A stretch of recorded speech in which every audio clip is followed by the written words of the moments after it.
Okay, so here we have, you got your fingers facing the bottom of the pool. Your arm is lower than your head, your eyes are looking to the bottom of the pool. My hip is down here. So what initiates the catch is the hip roll. So you catch, you hollow the armpit to the bottom of the pool. You keep your high elbow positioned. You're catching in towards you like you're squeezing a stability ball. So this motion here is something you can practice. And eventually you're going to get so that arm stays in front of you before you move on to the pull. So again, hip, hip, hip, pull.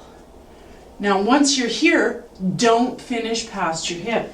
You're going to pull it through, lift the elbow out to extract the hand from the water, sweep wide.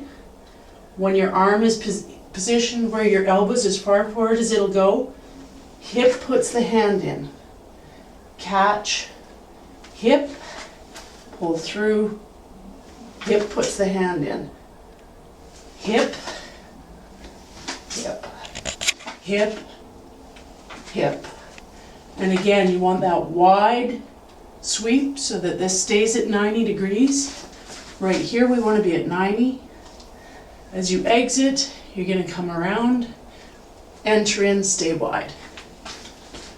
Okay, right now I'm in a recovery position, so if you were taking first aid, you'd be in a recovery position when you've got stability here. So I'm trying to get my hips at 45 degrees. My arm is going to be in a wide position. Head should be able to go straight down here. What I want is the hand against the floor here. And if you allow it to relax, you're going to feel that shoulder shift forward. Now, without using your hand, I just want you to drag with the elbow, letting your hand be passive all the way up to as far as your elbow can go. Once you're done, drop it back. What we're practicing here is that high elbow recovery. We're trying to get rid of the hand-driven swim. What I'm doing is keeping my elbow at 90 degrees. So I'm getting used to that wide sweep.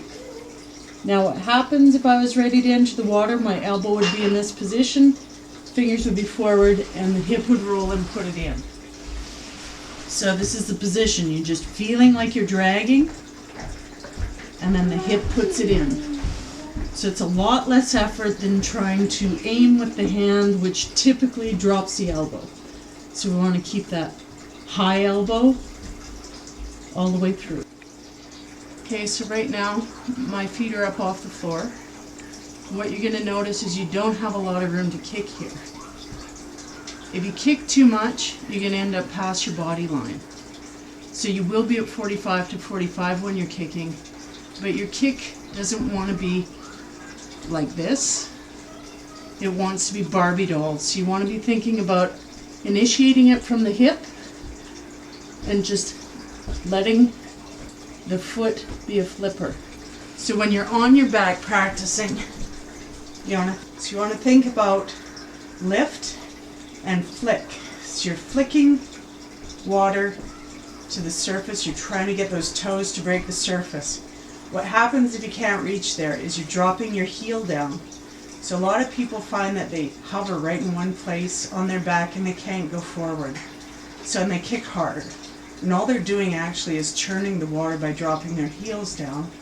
And they're not actually propelling themselves this way. So in order to do that, you need to keep the force of the water going back. If you drop your heel, you're actually pulling yourself that way. So if you try it slow enough, you'll actually find yourself going backwards in the water.